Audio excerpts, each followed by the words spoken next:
नमस्कार, मैं योगेश राणा। उत्तराखंड में चार धाम यात्रा के लिए उत्तराखंड का सरकारी अमला पूरी तरीके से तैयार है, वो तैयारियों में जुट गया है। 10 मई से यात्रा शुरू हो रही है। 10 मई को बाबा केदारनाथ, गंगोत्री और यमुनोत्री धाम के कपाट खुल रहे हैं। इसी दिन इन तीनों धाम में तीर्थ यात्रियों को दर्शन की सुविधा उपलब्ध हो जाएगी। बद्रीनाथ धाम के कपाट 12 मई को खुल रहे, इसीलिए वहां पर दर्शन की सुविधा 12 मई को होगी। इस बार चार धाम यात्रा को लेकर, खासकर केदारनाथ धाम की यात्रा को लेकर एक बात पर गौर किया जाना चाहिए। देश भर के तीर्थ यात्रियों में इतना उत्साह है जितना पहले ही शायद कभी देखा गया हो। यह माना जाना चाहिए कि इस बार सारे रिकॉर्ड टूट सकते हैं, खासकर केदारनाथ धाम यात्रा को लेकर और चार धाम यात्रा को लेकर। पिछले साल 2023 में चार धाम में करीब 55 लाख श्रद्धालुओं ने दर्शन किए थे, लेकिन इस बार यह आंकड़ा बहुत आगे जा सकता है। अभी यात्रा शुरू होने में करीब 15 दिन बाकी है और हर दिन, अभी मौजूदा समय में ही हर दिन करीब 85,000 रजिस्ट्रेशन यात्रा के लिए ऑनलाइन हो रहे हैं। ऑनलाइन पंजीकरण कराया जाना बहुत ही जरूरी है। चारधाम यात्रा के लिए पंजीकरण का आंकड़ा एक सप्ताह में, केवल एक सप्ताह में ही, यानी 15 दिन बाकी है और अभी एक सप्ताह में ही 15 लाख को पार कर गया है। जबकि पिछले साल पहले सप्ताह में पंजीकरण का आंकड़ा करीब 4 लाख हुआ था और इस बार 15 लाख कर गया है। यानी कि केवल इस आंकड़े से समझा जा सकता है कि इस बार चार धाम पर, उत्तराखंड में जो चार धाम यात्रा है उस पर कितने लोग आ सकते हैं।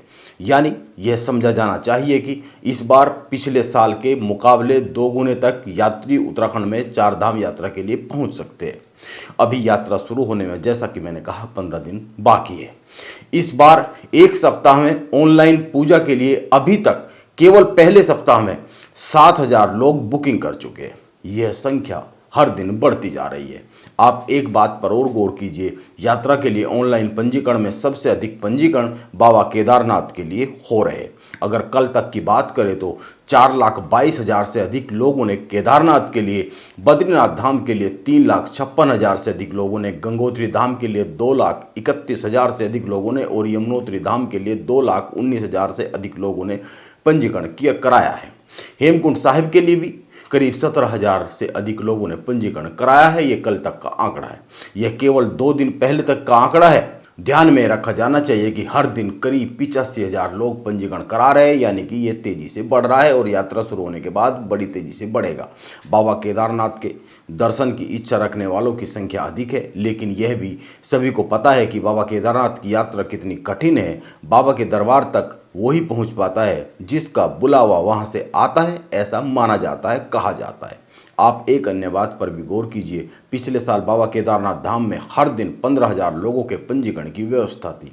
इसे इस बार बढ़ाकर 18,000 किया गया है, यानी हर दिन 18,000 लोग बाबा के दर्शन कर सकेंगे। इसी तरह से यमुनोत्री में 7500 से 9,000, गंगोत्री धाम में 8500 से 11,000 और बद्रीनाथ धाम में 16,000 से बढ़ाकर पंजीकरण की संख्या 20,000 लोगों की गई है। यानी इस बार पिछले साल के मुकाबले हर दिन अधिक लोग दर्शन कर सकेंगे चारों धाम में। बाबा केदारनाथ धाम को लेकर लोगों में अधिक उत्साह रहता है। इस बार भी ऐसा ही दिख रहा है। बाबा केदारनाथ की डोली शीतकालीन गद्दी स्थल ओंकारेश्वर मंदिर से ऊखीमठ के लिए 6 मई को रवाना होगी। 7 मई को बाबा केदार की डोली रामपुर पहुंचेगी और इसके बाद 8 मई को गौरीकुंड पहुंचेगी। 9 मई को बाबा केदारनाथ धाम में विराजमान हो जाएंगे, लेकिन तीर्थयात्रियों को बाबा के दर्शन 10 मई की सुबह 7 बजे से ही हो पाएंगे। इसी तरह 10 मई को ही गंगोत्री और यमुनोत्री धाम के कपाट खुलेंगे। बद्रीनाथ धाम के कपाट 12 मई को खोले जाएंगे। चार धाम यात्रा में तीर्थयात्रियों के लिए उत्तराखंड सरकार की ओर से एक एसओपी जारी की गई है। यह जो हेल्थ डिपार्टमेंट है, स्वास्थ्य विभाग है, उसकी ओर से जारी की गई है। स्वास्थ्य विभाग ने यह इसलिए जारी की है ताकि उत्तराखंड के बाहर के अन्य प्रदेशों से आने वाले तीर्थयात्री स्वास्थ्य संबंधी दिशा निर्देशों को अच्छी तरीके से समझ ले। वैसे तो यह बहुत लंबी है, बहुत सारे पॉइंट्स है, लेकिन अगर मोटे मोटे बिंदुओं की बात करें तो यात्रा मार्ग में 50 जगह पर तीर्थयात्रियों के लिए स्वास्थ्य की जांच की सुविधा होगी। स्वास्थ्य विभाग ने तीर्थयात्रियों को सलाह दी है कि कम से कम 7 दिन के लिए यात्रा प्लान करें चार धाम का। केदारनाथ धाम और गंगोत्री धाम में पैदल चढ़ते समय प्रत्येक 1 से 2 घंटे के बाद 5 से 10 मिनट का आराम जरूर करें, क्योंकि यह एक कठिन यात्रा है, वो चढ़ाई कठिन है। यात्रा के लिए गर्म कपड़े, बारिश से बचाव के लिए रेनकोट, छाता, स्वास्थ्य जांच के लिए पल्स ऑक्सीमीटर, थर्मामीटर साथ में जरूर रखें। दिल के मरीज, हाई ब्लड प्रेशर के मरीज, अस्थमा, शुगर के मरीज अपनी ज़रूरत की दवा जरूर साथ में लेके चले और अपने डॉक्टर का नंबर भी जरूर साथ में लेके चले। हो सकता है किसी भी समय बात कर कर कोई सलाह लेनी पड़ जाए। खासकर केदारनाथ धाम की यात्रा पर आने वाले तीर्थयात्री यह जरूर करें।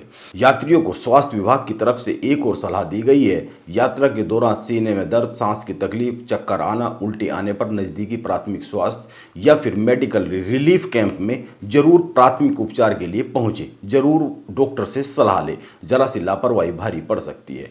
हर बार चार धाम यात्रा में सुविधाओं को लेकर कई सारे सवाल उठते हैं, हर बार इस पर हंगामा होता है, हर बार हेल्थ इश्यूज को लेकर सवाल उठते हैं। खासकर जो बुजुर्ग है उनको लेकर, उनके हार्ट अटैक को लेकर कई सारी सूचनाएं आती है, कई सारी इस तरह की घटनाएं होती है। हर बार इस पर सवाल उठते हैं, सरकार की सुविधाओं पर सवाल उठते हैं, हर बार अव्यवस्थाओं की बात होती है। इसीलिए देखना होगा कि उत्तराखंड सरकार इस बार चार धाम यात्रा को लेकर कितनी सजग रहती है और कितनी अच्छी सुविधाएं दे पाती है, क्योंकि इस बार यात्रियों की संख्या उम्मीद से अधिक पहुंच सकती है। नमस्कार, मैं योगेश राणा।